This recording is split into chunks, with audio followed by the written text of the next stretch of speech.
Salam sejahtera bagi semua, para hadirin yang terhormat. Sebelum saya mulai, saya ingin memperkenalkan diri. Nama saya Dave Jeremia Jonathan Napitupulu, dan saya berupa Wakil Duta Remaja dalam bidang kesehatan.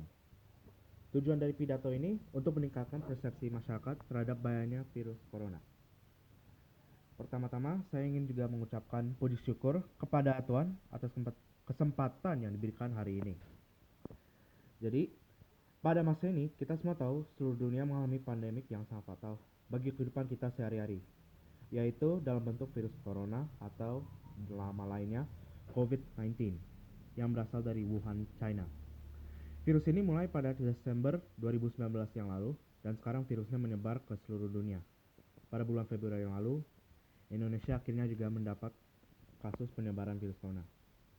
Untuk mengurangi penyebaran virus, pemerintah menerapkan solusi untuk mencegah penyebarannya, yaitu dengan melakukan social distancing, di mana masyarakat melakukan karantina mandiri di rumah masing-masing sampai wabah virus ini dapat dikendalikan.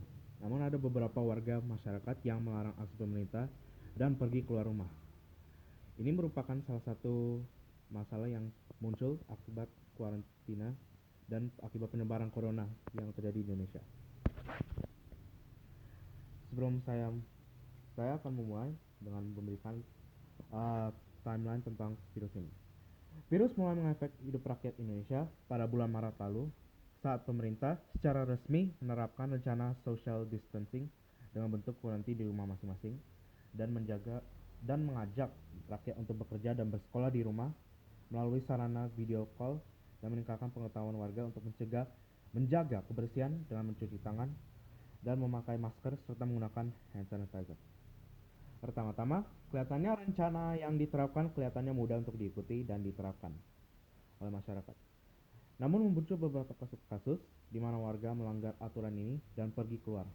Bahkan juga ada beberapa kasus di mana ada beberapa warga yang berkumpul di suatu tempat tertentu untuk memenuhi kebutuhan mereka, dan juga karena pandemi ini banyak informasi palsu yang muncul untuk mengandalkan penyebaran virus karena masyarakat juga sangat membutuhkan informasi untuk virus.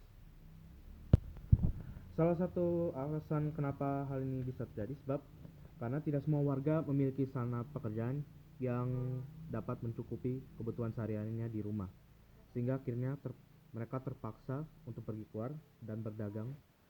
Dan karena sekarang kita melakukan pembagian makanan di luar, juga melanggar salah satu manfaat karantina, yaitu untuk mengurangi penyebaran virus corona. Karena kita tahu bahwa virus corona dapat menyebar melalui kontak dan dari udara. Karena itu, karantina merupakan metode yang paling efektif yang kita terapkan untuk mencegah penyebaran. Untuk mengandalkan ini, saya menyarankan bahwa pemerintah menggunakan metode persuasi agar para masyarakat berkooperasi untuk mencegah penyebaran virus dengan memberitakan efek virus corona, seperti menunjukkan betapa bahayanya virus corona, dan untuk mengandalkan masalah makanan dan alat medis. Menurut saya, pemerintah juga harus memberikan sebuah tim untuk menyediakan makanan dan alat-alat medis seperti masker dan sanitizer dalam bentuk paket Dropbox yang bisa diantar di area-area yang kekurangan sumber daya tersebut. Dan untuk meningkatkan persepsi masyarakat terhadap penyebaran berita palsu dengan selalu memeriksa fakta berita dan mengevaluasikan berita yang diberikan berdasarkan semua informasi yang disampaikan, meningkatkan penyebaran berita yang tidak ada tanggapan benar. Jadi, karena bila kita tidak menerapkan ini secepatnya, ada kemungkinan bahwa kita akan mengalami pandemi ini sampai akhir tahun, mungkin bisa lebih. Saya ingin mengucapkan terima kasih terhadap para hadirin yang terhormat yang sudah datang dan mendengar pidato.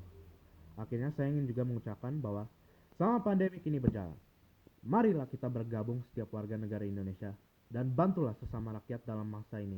Berikanlah bantuan terhadap orang-orang di daerah tertentu masing-masing dan menunjukkan sikap positif terhadap pandemi ini.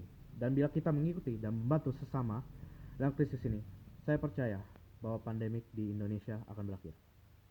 Saya meminta maaf bila ada kekurangan yang ada dalam pidato saya. Sekali lagi, saya ingin mengucapkan tetaplah aman kepada semua warga Indonesia yang terhormat, dan marilah kita bertahan dan bersatu dalam masa ini. Sekian dan Terima kasih.